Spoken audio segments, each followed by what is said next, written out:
Zen is one of those words that has slipped quietly into global conversation, evoking images of serene gardens, gentle monks, and perhaps a sense of mysterious calm.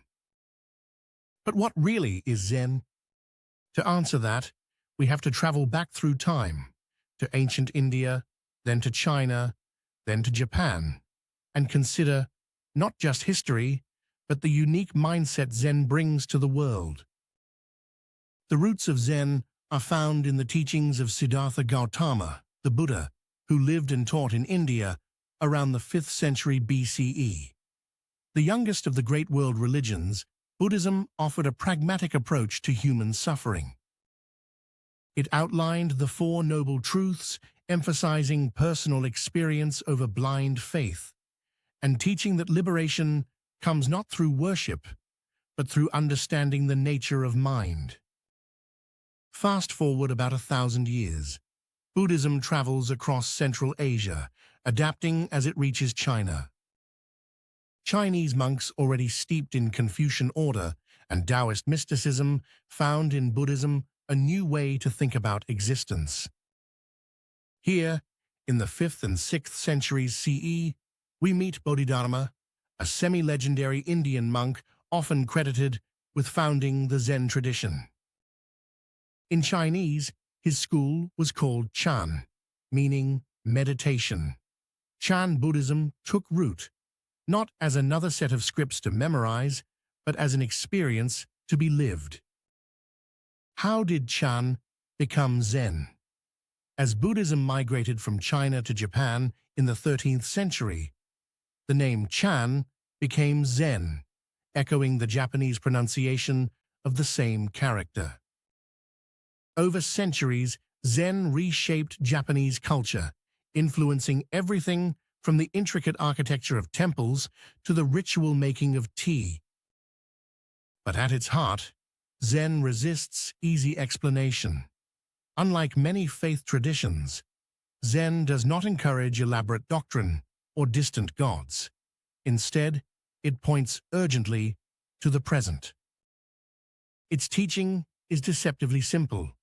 Reality is revealed in the here and now, and all that needs to be discovered is already accessible if the mind is quiet and intent enough to see clearly.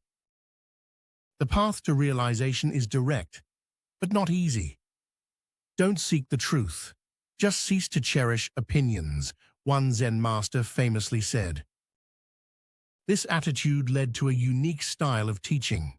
In Zen monasteries, students often faced long stretches of seated meditation, zazen, along with daily chores and periods of silent work.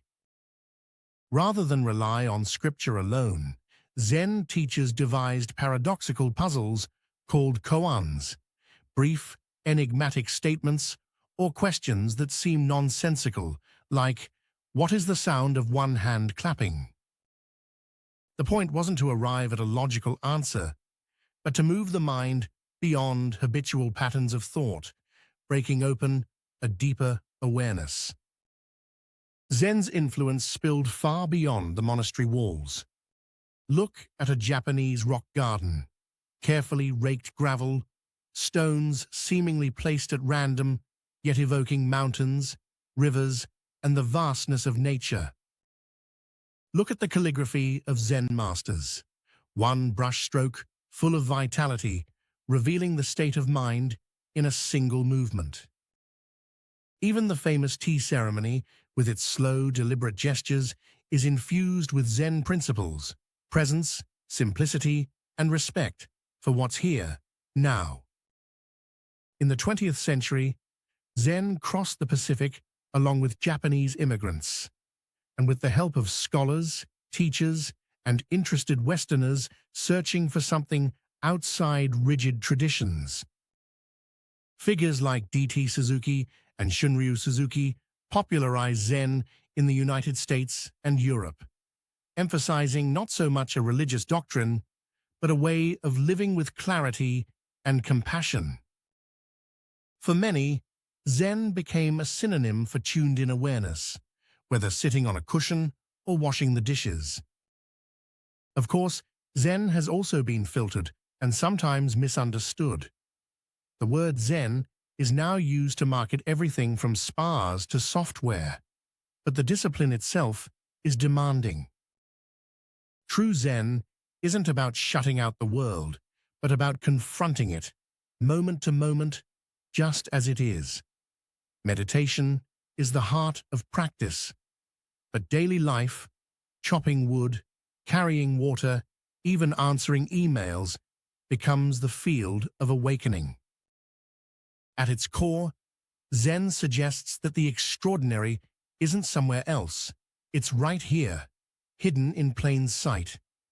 It teaches that enlightenment isn't a faraway fantasy, but the wild, direct experience of being alive.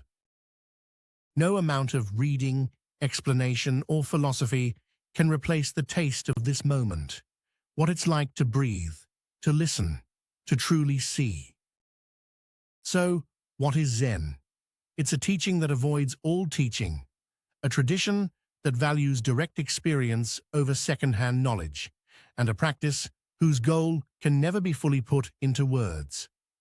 Maybe, as some Zen masters say, the answer to what is Zen is best found in the silence that follows the question. For ultimately, Zen is less about what you believe and more about how you live, one awake moment at a time.